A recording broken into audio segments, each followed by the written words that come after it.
Il est 19 h à Paris, soyez les bienvenus si vous nous rejoignez, vous êtes au cœur de l'info. Israël continue de frapper l'Iran à pleine force ce soir. Les frappes israéliennes ont repris ce soir en Iran avec une forte intensité alors qu'Israël s'attend à une riposte après les frappes massives de la nuit dernière. Benjamin Netanyahou a prévenu, il faut s'attendre à plusieurs vagues d'attaques iraniennes. Je vous propose de revenir en images sur cette attaque, donc sur ces frappes israéliennes qui déstabilisent ce soir la région. David Gilbert.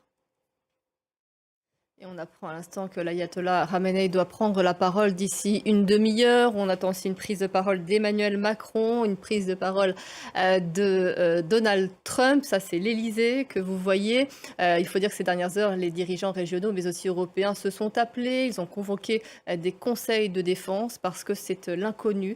C'est une très grande instabilité, incertitude qui s'est ouverte ce soir, ou tout de moins aujourd'hui, après ces frappes israéliennes.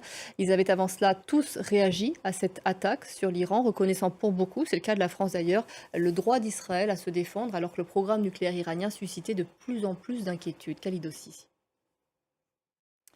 En Inde, l'une des boîtes noires a été retrouvée. Elle va permettre de mieux comprendre pourquoi cet avion d'Air India s'est écrasé peu après son décollage à Ahmedabad. 265 personnes ont perdu la vie, mais un homme a survécu. Il voyageait avec son frère et son témoignage est tout à fait étonnant. Ambroise Boulis pour France 2.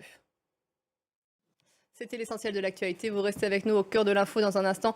Notre rendez-vous du week-end, une semaine dans le monde. On continuera de suivre évidemment tous ces déroulements au Moyen-Orient.